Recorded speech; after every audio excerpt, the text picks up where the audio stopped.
Hey guys, Omni here. We are about to dive into the finale of Netflix's live-action adaptation of Cowboy Bebop. Now, I don't know if this is meant to be multiple seasons. The way it's been framed and set up, I believe this encapsulates just the entirety of the show, the way things have been, and from what I've heard. So I don't expect this to be more. So I believe this is the series and the season 1 finale, but I could be wrong. But we'll see.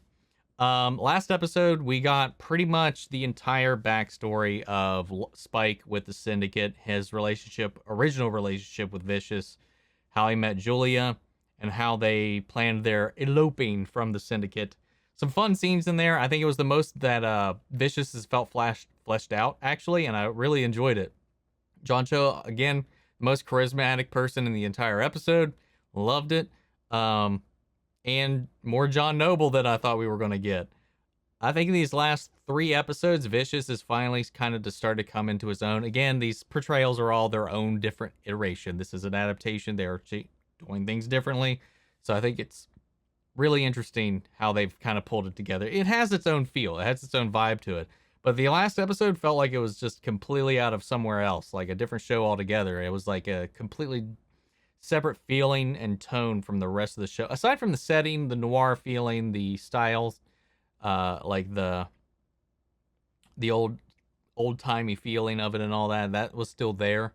But aside from that, like, it was like really the tone, I think, that was like the most different, and the way it was treated much more seriously last episode. I liked it. I liked it a lot. Guys, before we dive into this, if you want to see the full-length reaction to this episode or any of the other episodes of this show or any of the other shows we've been covering this year, you can check them out over on Patreon, or become a member here on the channel. Gets you access to those as well. I've got movies over there also. You just get your own footage and you sync it up with the time codes. You can see my entire reaction to all of those included. It's just one of the ways you can help support us to do what we do over here, help us work towards expanding the channel, covering more things. But of course, I know not everybody can do that, and another way is simply by liking, commenting, subscribing, sharing these videos, and making sure to give them plenty of engagement, because YouTube will see that and share the video with more people. But with that down and out of the way, let's go ahead and dive into the final episode of Cowboy Bebop. Here we go. There is nothing in this world to believe in, even the people who are supposed to love you. To love you. Oh! It was him, wasn't it? You found out Fearless is alive. That's why you betrayed me, isn't it? I convinced myself you couldn't have known. Because what kind of a man stays with a woman who slept with his best friend? Because you are no man at all. You'll have Fearless's head to keep you company.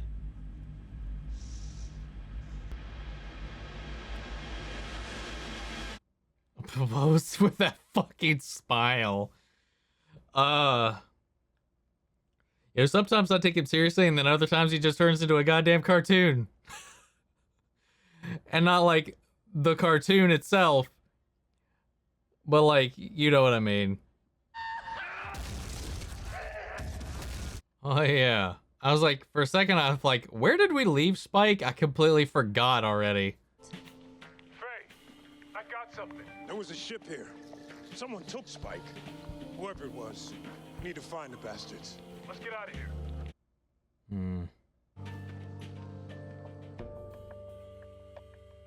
A little glimpse of where Faye grew up. Puzzle pieces coming together.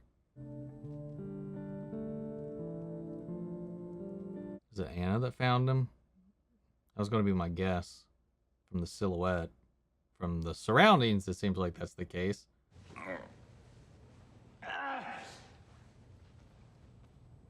It's her place.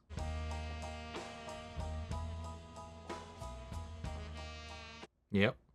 How'd I get here? Gran brought you in. With pleasure. Never mind. Thought you had rules about getting involved. I've been involved since the night they tried to kill you. And this is not from getting old.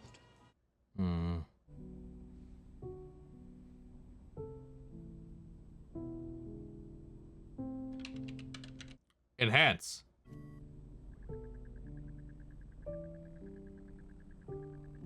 Gotta love bullshit sci-fi technology. Once we get him back, we can help you track your shit down. All of it.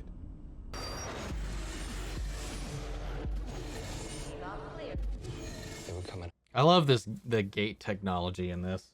She figured it out. And knowing is gonna get her killed. I'll make sure she's safe. Keep saying that. Make it happen, man. Then you're gonna need this. Don't move! Put the gun down. No. What the hell? We thought you were dead. Yeah, I get that a lot. Truth time. Hi.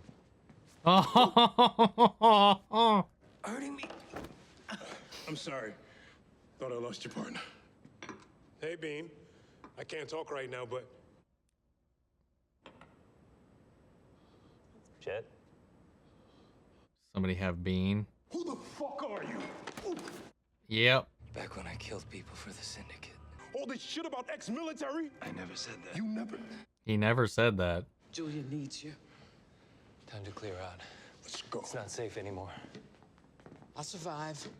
It probably wouldn't be this bad if he came clean about it. Many of the other times he wanted to come clean about it. Risked his life for yours. Many times over, I'm sure of it. He knew the rules. No lies. He could have come clean with me. Could he have? It's his life for Kimmy's. That's the play. Well, that fucked up math doesn't add up.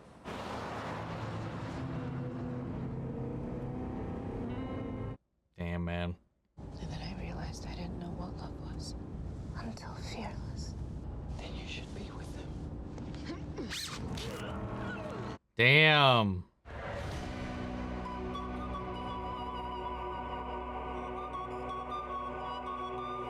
Car bomb.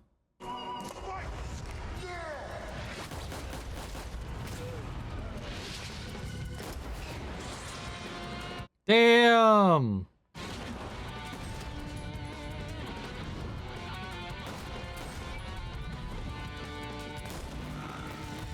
Oh no, Kimmy's not actually there. See you soon, Spike. Oh god. Damn, dude.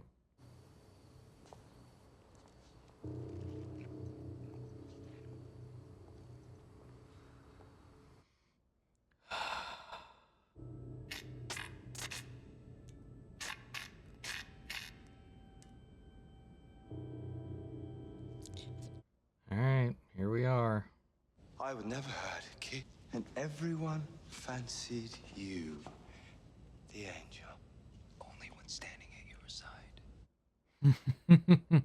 All I could think about was putting you in that empty hole. You should have just died that night. Or you should have killed yourself for what you did. Look at me.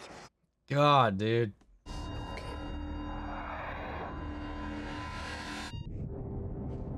Faye.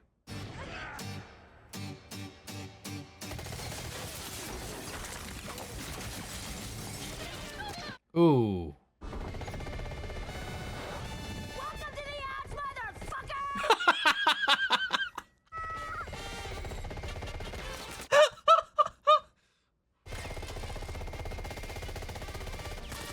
Dude, thank God for that infrared. Oh my God. I would not have trusted the accuracy of that thing. Where's Vicious creeping at? But I couldn't get good on you knuckle dusters dying a dipshit death. Mercy's for the weak. Remember? Again, the production, man, is on point. Where was he?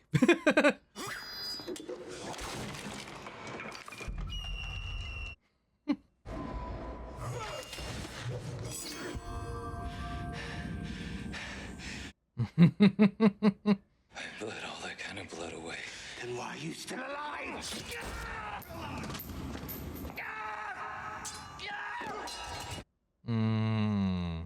Julia. It's true. Somebody keep an eye on Vicious. Like, seriously? Julia. I am done being scared. You made me who I am. No. Leaving me with him to fend for myself. I don't remember any of this, to be honest. This part of it.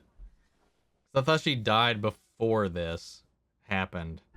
You made me. I never stopped loving you.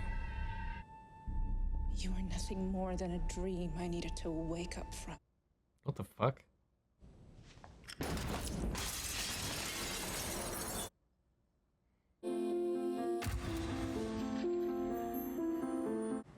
I'm headed out.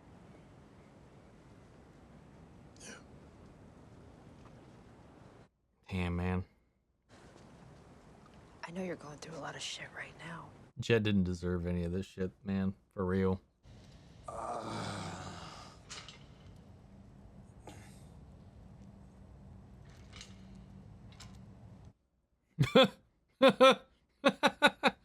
As your wife, I'll be speaking on your behalf. So really, Damn. I don't think we need you at all. We'll try again tomorrow. She putting him in the same position she felt she was in. Well, he's alive. Damn. That's a departure. Well, to be fair, the anime was ambiguous. They never answered the question of if he survived or not. That follows you wherever you go. If I ever see you again, I will kill you. Damn, man. Fuck. What the shit is this? I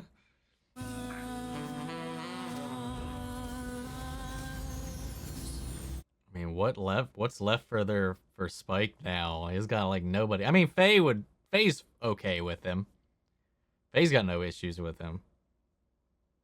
But that's about it. I don't know how I feel about this version of the ending. It's definitely different. I don't hate it. It's just, it's weird. It's weird. It's like, I don't feel like anything cathartic happened at all. Except Vicious being imprisoned like a dog.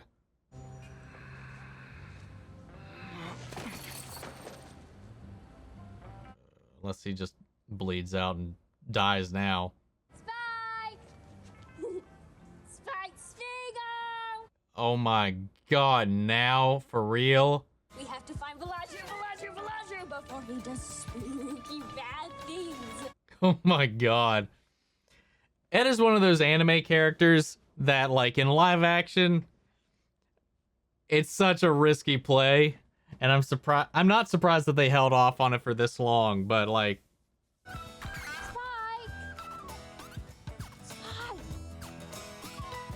Stay somewhere. See space cowgirl is what that one said.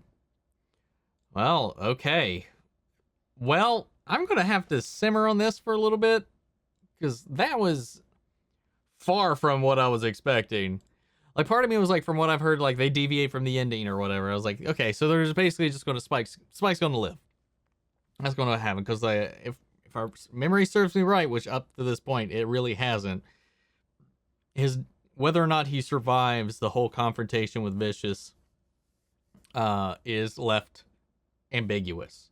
It's one of those, it's like the Sopranos ending. Like, you don't know. It just, like, he's laying in the street on the ground, and that's just where it ends. Julia dies in the anime, so they didn't do that. I don't know, man. And everybody's just split in a precarious situation. I don't know, man. With how things have gone critically and fan reception wise, though, I do feel like a lot of the audience scores are some are valid, a lot are valid, a lot probably are not. Yeah, the Julia stuff, none of that shit happened. Okay, I just want to make sure that I wasn't fucking flying off the handle with that. I don't know how I feel about it. It was fun. It was interesting. It's going to be one of those endings that I feel like I'm going to have to simmer on it for a little while. Think about it. Ponder it a little bit. See how I feel about it. I do want to revisit the anime. I will especially once this week is over. This week is just a nightmare of filming stuff. Like, I'm nonstop filming stuff because I got to get a bunch of shit out of the way so I can go out of town this weekend. Because there's a bunch of stuff, like Netflix stuff like this, that dropped all at once, and on top of the weekly stuff we cover that's been a pain in the ass to kind of get through.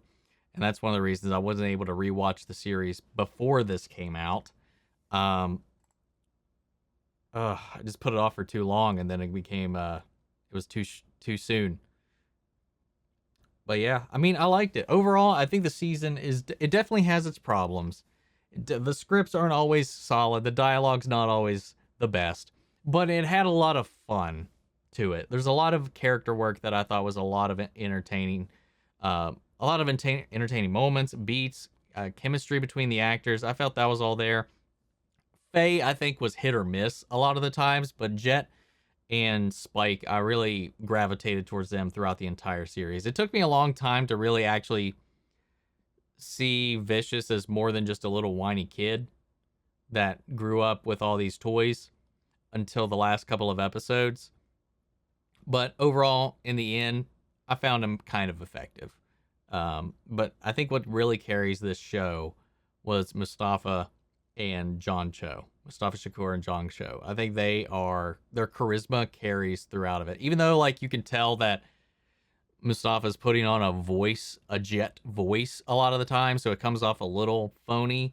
I still enjoy the performance. I still like the back and forth, the banter, and John Cho's charisma just oozes out of Spike. You know, sometimes, sure, I've heard a lot of people say, you know, he seems where Spike Spiegel in the anime was cool, John Cho's just trying to be cool. And I was like, well, sure, but that's kind of the same shtick. But I think he did a really good job. I thought he was fantastic in this role. I thought he did a really solid job with the performance, with the layers of Spike, and I like how they fleshed out the backstories a little bit more. Again, still mixed on the ending. I understand a lot of people were upset that Ed wasn't in this, but you gotta understand, once you see what a live action Ed looks like or would act like, if you want to stay authentic to how Ed was in the show, it's going to be weird. It's going to be very jarring when someone real is animated like that. And with that hair, and the goggles, I mean, they got the look right, and they got the personality right, the acting right. So, like, I don't know if you want that for a whole season, or even a big chunk of it, but we'll find out if they make a season 2. I feel like this is going to be, unfortunately, one of those passion projects, because I did feel the passion and the love for it that went into making this. There was a lot of attention to detail. There was a lot of love for the original anime that I feel was in this. But it wanted to have its own footprint and its own identity, and I feel like it had that, to both its benefit and its detriment, because it means, like, while you're watching it, you don't know necessarily what to expect, because it's changing things up, shifting things around, moving things from the way they happen in the show, and it's just like, it keeps you on your toes. You don't know what it's going to do, and that's fine, because the anime's still out there. It's still borderline perfection, and you still have it. Like, this is its own thing. And as far as adaptations go, I still think it's one of, if not second best in live action adaptations ever. If you've been watching my videos up to this point, you know which one I think is the best live action animated adaptation. It wasn't done by America, but I thought it was really good. As far as one that's come out of the West to adapt an anime into live action, I think this is easily the best that we've got. It's still a lot of progress, but it did the most and was the closest to encapsulating the energy, the feel, the tone, the vibe of the anime. It's just they made some choices some people just couldn't deal with or didn't like, or whatever the reason was, didn't jive with a lot of people. It's one of those things, like, this is a classic, beloved property, and if you mess with it, alter it even slightly, for some people, it is a blasphemy. And that's how it's always is with fandoms and stuff like that have, like, a passionate following behind it. They want to see it honored in the way that they remember it, and if it deviates or looks different,